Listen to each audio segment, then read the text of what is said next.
Stay safe, reduce your contacts. Live from Waterford and Dungarvan, this is Waterford at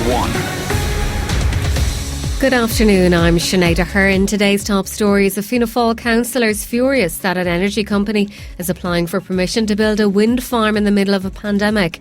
A status yellow warning for snow and ice is in place in Waterford. And in sport, Manchester City will be aiming for a 15th victory in a row tonight.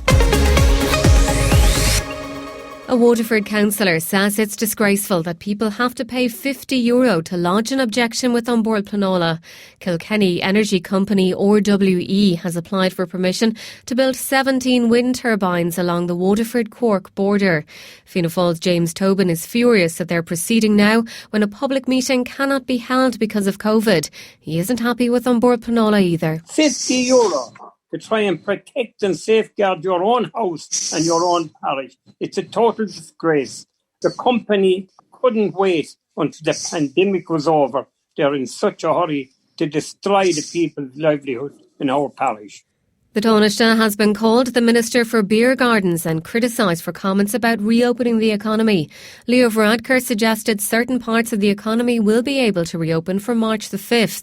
Here's our political correspondent, Sean Defoe. This morning, the Dáil debated a Labour Party motion calling for an aggressive clampdown on community transmission of the coronavirus to get as close as possible to zero COVID. It comes as the government's revising the Living with COVID plan, with a new version to be released in 2 weeks' time, when we'll find out what restrictions will be lifted on March 5th. Yesterday, Taoiseach Leo Varadkar said he hoped the construction would open and that people may be able to meet outdoors next month. In the absence of concrete plans, Labour's Eoin O'Riordan says the Taoiseach has again been undermining the national effort. The Minister for Beer Gardens talking about potentially reopening, in nowhere recognising the fact that we are in the teeth of a body count. Social Democrats co-leader Roisin Shortall says without greater restrictions on travel, any future plans will be undermined. This is fantasy stuff. Unless we change the strategy and pursue a rigorous zero COVID strategy, we are facing rolling lockdowns. The opposition's united in calling for a full mandatory hotel quarantine system for people coming into Ireland, with the Taoiseach suggesting that the current list of 2 countries may well be expanded. Sean Defoe, Leinster House. Meanwhile, Waterford Sinn Féin TD David Cullinan says people don't want to hear kite flying from the government about COVID. The kite flying from the Taoiseach yesterday, again, in competition with senior ministers in Fianna Fáil about when certain elements of the economy will reopen, is again a lesson that hasn't been learned.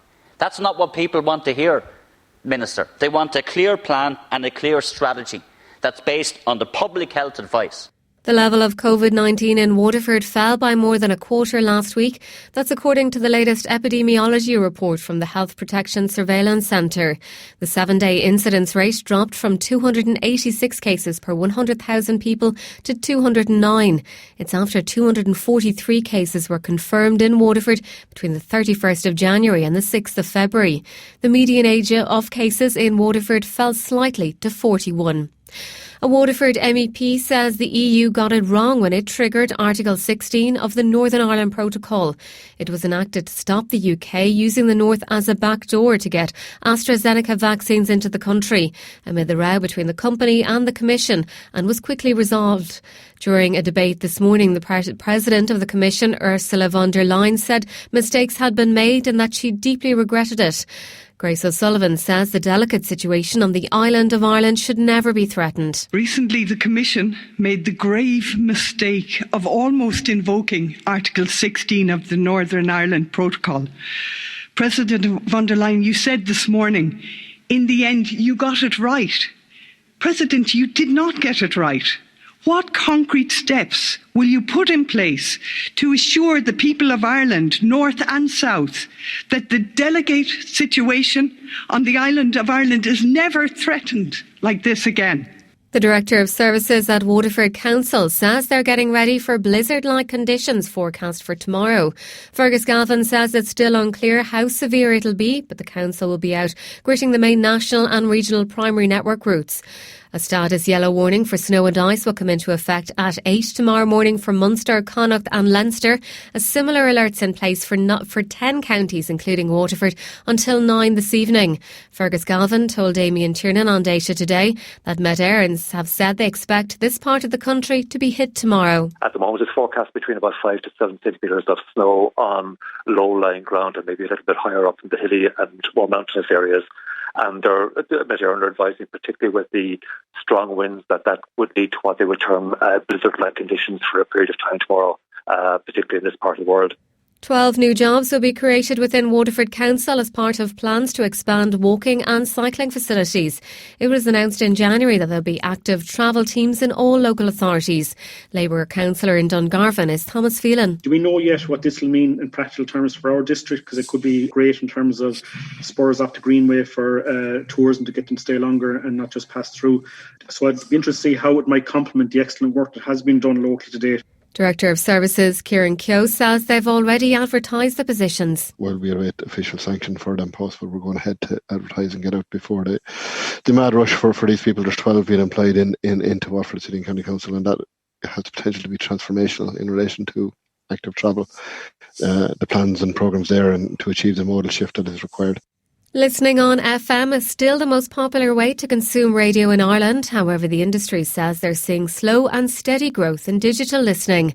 Andrew Louth reports. New research from Ipsos MRBI has found that over 3/4 of the Irish population are still listening to the radio in their car or at home. 3.2 million people in total continue to listen to radio daily.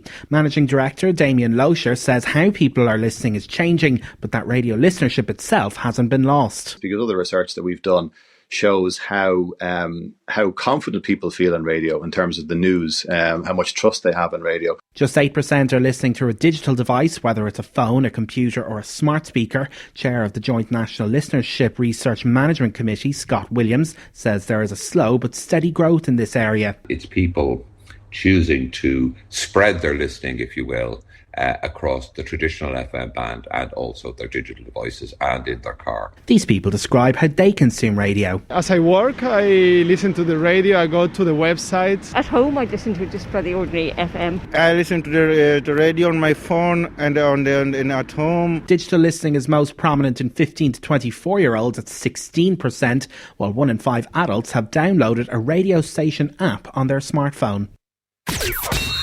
Make the smart play with Virgin Media. Check out their smart home packages at Virgin Media George's Street, Waterford. Sponsors of the sports news on WLR.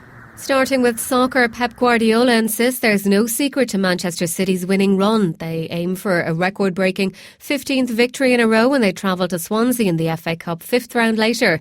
Guardiola says he's no explanation for their upturn in form. We have to play, focus in this game and win, and after this is a consequence. But all the analysis is because we get results, but it's the past. In the same time when we lose, it's be so calm, it's the same now. So the reason why is just thinking in the next game, and now it's Swansea. That game kicks off at 5:30. There's 3 other cup ties taking place tonight at 7:30. Leicester host Brighton and Sheffield United face Bristol City. Tottenham are away to Everton at 8:15.